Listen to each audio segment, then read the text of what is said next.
Thomas is a tank engine who lives...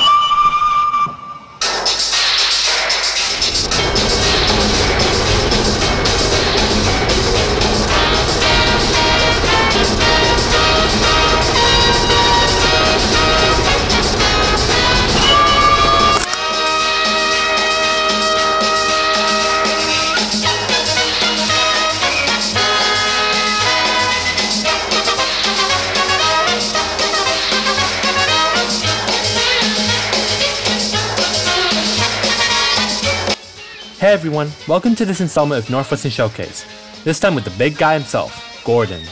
Before I start, I want to thank you guys so much for 100 subscribers following the premiere of my Thomas video. It was my first time making something as long as that video, and I'm happy that everyone enjoyed it. Northwestern Showcase is a series where I go into my headcanon for the engines of Sodor, my inspiration for that headcanon, and how I build the models for these engines.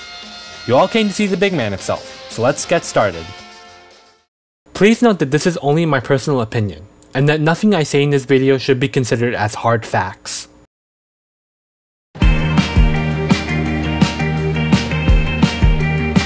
My Gordon basis is the same as Audrey's Gordon. He is part of the A1 series of Pacific locomotives designed by Sir Nigel Gresley. The only exception is that his running board is the standard design that was given to all of his class, instead of the curved slope that he has in all of his iterations. I debated whether or not to give Gordon the LNER 4200 gallon tender, or the coal rail tender that was given to the A1s before some got corridors.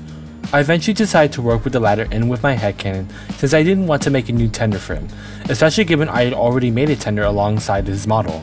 As you can also see here, I also ended up choosing to build another variant of Gordon based on the 1920 concept that Gresley drew before building Great Northern, as I still wanted Great Northern to technically be the first of the standard A1 Pacifics, while Gordon would be the non-standard prototype.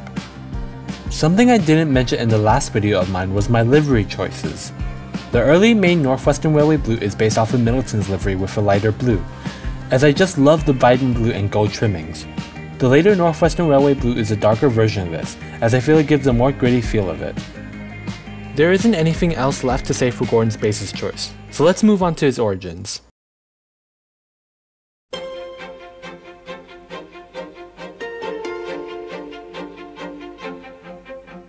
In the spring of 1920, during the construction of a double track in one of the tunnel cutaways in Ballyhoo Tunnel, Henry stuck himself in one of these tunnels because of the rain, which obviously didn't turn out well for him. With an engine out of action and the railway's reputation severely damaged, Sir Topham Hatt I decided that another engine needed to be purchased to permanently handle the main express service, the Wild Nor'Wester. It was during this time that the chief mechanical engineer of the Great Northern Railway, Sir Nigel Gresley, reached out to the controller and struck up a deal. Gresley had been building a rough drafted concept of a new Pacific locomotive which was nearing completion. He asked if this engine could arrive on trial to the Northwestern Railway, and if all worked well, Topham could purchase the engine for a discounted price. Topham saw this as a great opportunity and rather enthusiastically accepted it.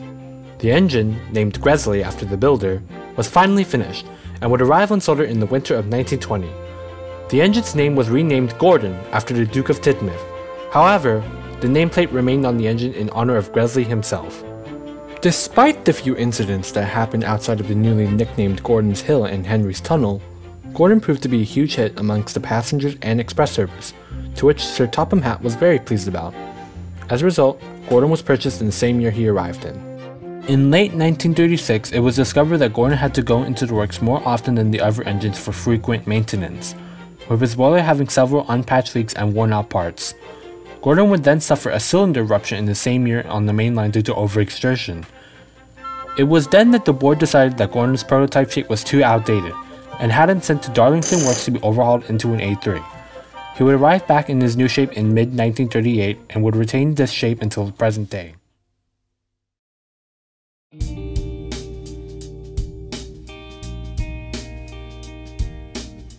Okay, honestly, this is less about Gordon and more about the A1s and A3s, so I'll just show you how I built those and repainted them into Gordon.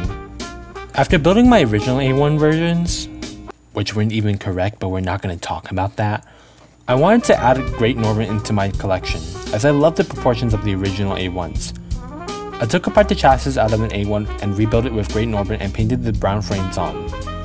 I also modified the coil rail tender to the original Great Northern Railway livery, which was a pain to do, but I did it anyways. After building Great Northern, I modified the running board and firebox and made a new cap to fit the 1920 draft that I wanted Gordon to be in.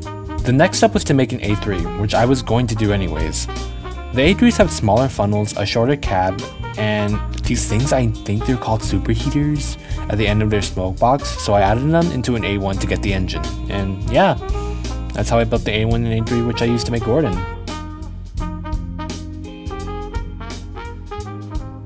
Hey guys, Marin Modeler here.